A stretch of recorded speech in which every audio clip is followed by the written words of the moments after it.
What's up? How y'all doing? It's Jared. I love Benchmade.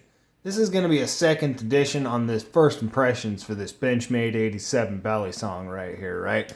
Balisong. I love that they're still doing that. That's so dope. You can see the way that the handle comes in over the tang pen just a little bit. The tang cups here, which are actually just like divots taken out of it, which is kind of cool. Gives a nice effect, nice aesthetic effect, but it does swell up right there at the top, so it kind of matches the taper of the actual tang pen. It just looks really good. I like the way that that's done.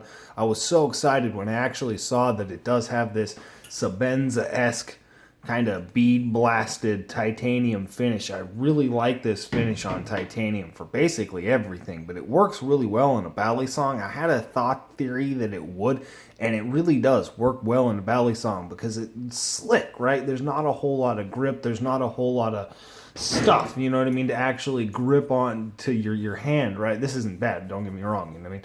But there isn't a whole lot of that stuff to actually grip onto. It is still a slick finish, but it's rough, right? You've got that inherent texture because of the bead blasted finish. So when you give any sort of pressure and you actually squeeze it, it's sticky. You can hear my skin, you know, just binding into the actual, just the flat section on the back of this material, on the back of the spine here. And so you've got a lot of grip when you want it, but when you want it to slide and when you want it to move, you can just kind of release the pressure and it does it. It slides in your hand and it feels so, listen to it.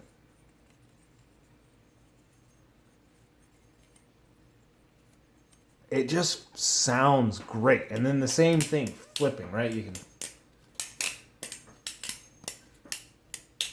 It just sounds so good. The clank in this latch here actually comes and it'll hit the other handle when you come in to open or close it, because it's on spring, or it's not on springs, it's on magnets, right? And it doesn't hold it extremely steady. It does hold it steady, but it still moves around a lot. You can see it bouncing up and down here, and it does move around while you're flipping.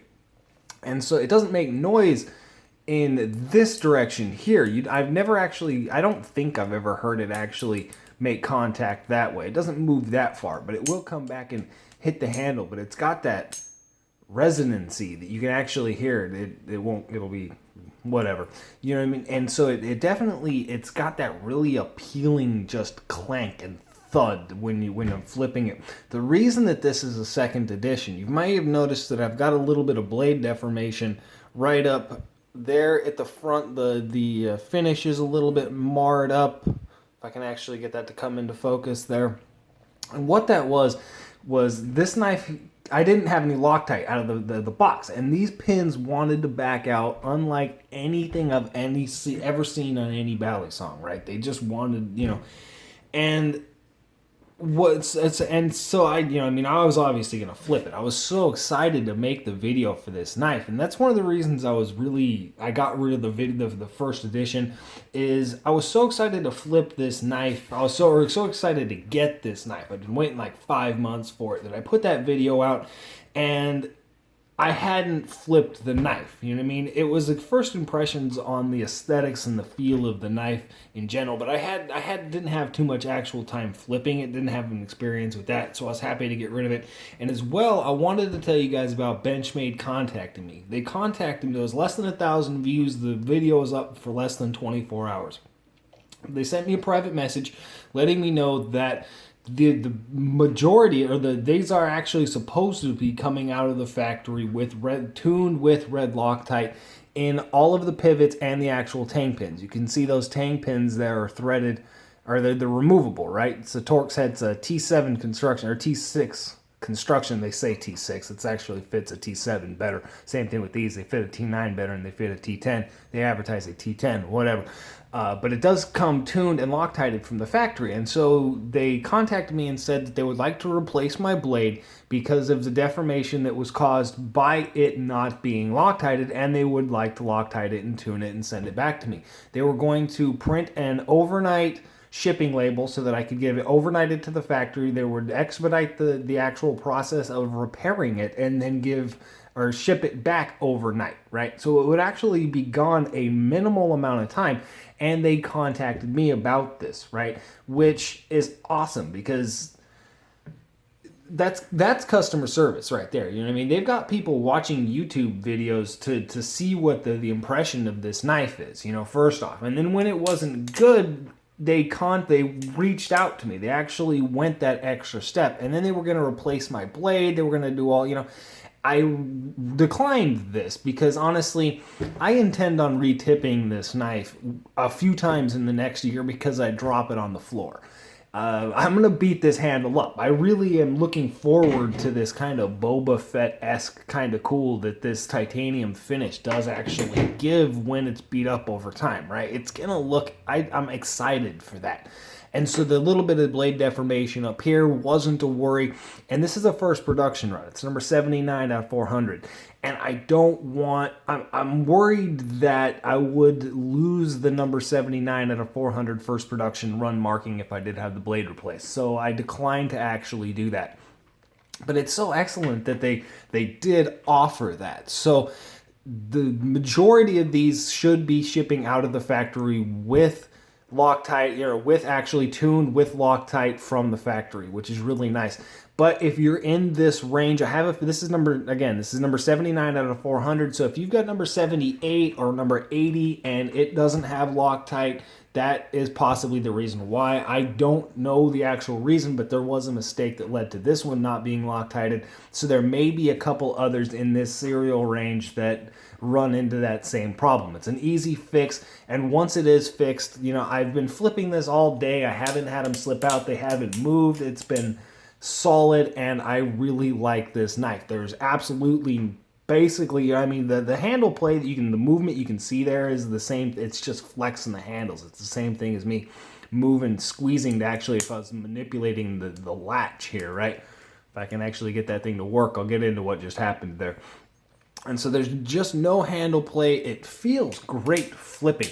If you saw my video for this Microtech Tachyon 3 here, right? I have to put more momentum into this. I have to put more energy into this knife to actually get those handles moving, right? They're made out of aluminum. It's really light. This titanium's a little bit heavier. There's more mass here. It requires less energy to get it moving, but because it's on ball bearings, it does the same thing as the Tachyon, where they just don't want to stop.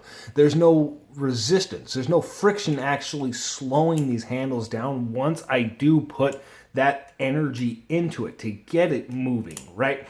And so it's an interesting feeling knife, honestly. It's got that feeling where it feels like it's moving slower than it actually is. You know what I mean? It feels like it's moving slow, which is nice because it gives me an inherent amount of control. I can feel where the knife is in the movement, which is definitely a nice thing.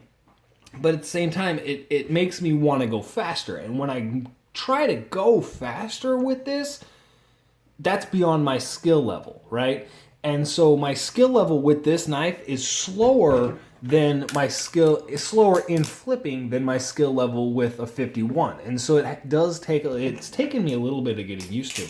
It's interesting. This knife is huge, right?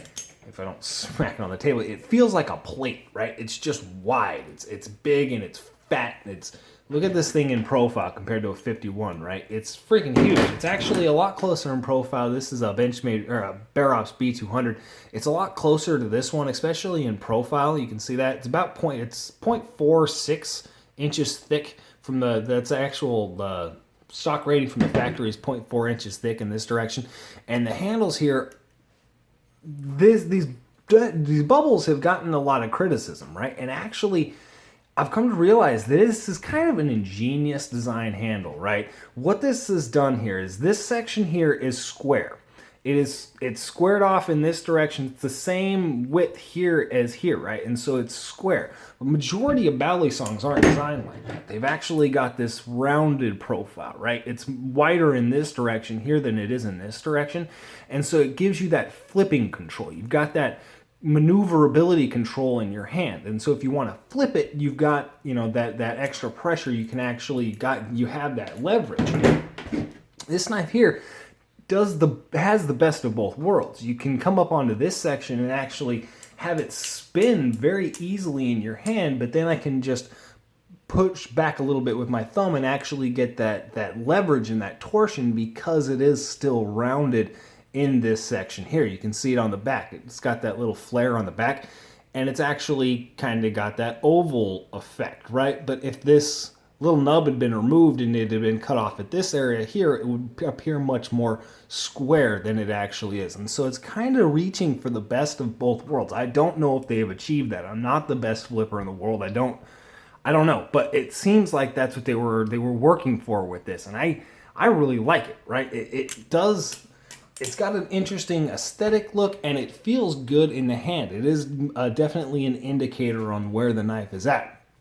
The latch moves. The latch definitely springs around a lot, but I love the way that it snaps in. Listen to this. Bam. This thing is solid. It locks in there because you can actually see that those little lips, right? It's got these little teeth that are protruding out in that little section there. And so it actually snaps around and locks into place. You can't pull it down. You can't actually push it down with your pinky, which could be a negative. Some people may not like that because most balisongs here, if you're used to flipping a latch down with your pinky and then opening the knife like that, you can't actually do that with this knife. But it's a spring latch, right? I don't think most people would do that. Why wouldn't you use the spring latch feature, you know what I mean, when you have it? I think most people are just going to use the spring latch. But what it does, I've been having this problem where if I squeeze it too much, it'll actually get caught up in that section there. You can see that, and that will hold it. And then I'll have to release pressure a little bit for it to actually open up. So there's a sweet spot in the middle to where it will actually, open up. That was just me torsioning it sideways. That's my fault. But so there's like a little sweet spot. If you push it too hard, if I do it too quick, you can see I can catch it on that opposite side lip. And so the latch it's interesting because it's got like that little sweet spot. You actually have to get it caught in there correctly. It's that's really neat. I like it's kind of strange in itself, but I like the blade shape. The blade shape is just kind of primal. It's strange. It's a Wharncliffe blade shape, 4.5 inches long. Give you the specs on this. Blade length 4.5 inches. It's 0.12 inches thick, so it's a decently thick blade stock. It's got a really high flat grind on it, the really high flat saber grind on it. The handle length is 5.5 inches. Handle thickness is 4.6 inches. Overall length is 10 inches. And the weight is 5.4 ounces. It's the overall specs. But the blade is interesting. I'm honestly a little bit scared of it. I haven't cut myself with this knife yet, but you look down the spine you look down the straight line of this knife, right? If you look down here, you can actually see that cutting edge is canted a little bit forward. And so what this leads to is if I actually get caught up in this, if it's coming down, if the blade is coming down this way, I've got full blade contact the whole length of that blade, opposed to something with a belly on it, right? Because if I only catch the end of this belly, it moves away, and then the blade has moved, the cutting edge has actually moved away from me at the end of the cut there. That's not the case with this here. And it being canted forward, it's a continuation of cut into whatever it's cutting. And since the balisong, it's probably going to be meat, right? So it works in the same way. Is almost like this little bit of recurve to it. You've got that recurve section on it. So it's definitely going to cut the shit out of you when when it cuts me. If it ever cuts you, it will definitely do that. And it's got a nice grind on it. It's very thin behind the actual cutting edge there. Can take this in the profile if you can see that there. It's definitely very thin. It's ground very nice. I actually like the symmetry on this one here. If you're familiar with Benchmade isn't the best at the actual grind symmetry, and this is very symmetrical. I definitely like how that was done. I'm happy with that. It's not going to be a good penetrator. The front section here is actually crowned as well. It's crowned the whole way down and down this front section of the spine there, but it's not going to penetrate into material worth anything, except for if you drop this on your foot, because it's not going to go very far into your foot. But the length of this, the breadth of this blade, and then it's not going to go very deep, but it's just going to be a very painful cut, right? So stabbing any sort of aerials, catching this in your hand, something like that, it's not going to penetrate very deep, but it's going to hurt like hell getting stabbed by this thing. So it's definitely, it's an interesting choice, overall choice for this blade, and it makes it, it's cool. I really like it. So my first impressions of this knife are just excellent, right? It's expensive as hell. It's got a $600 MSRP. You're probably going to be wind up paying about 400 or 510 bucks for it. That's about the going rate. One thing I want to mention is this sheath here, right? And they were really excited about this sheath. They kind of promoted it a lot. It'll fit any of the Benchmade balisongs. Like they were going to be selling it on their website, so you could buy whatever Benchmade you want and fit it in there. And I mean, it does kind of, you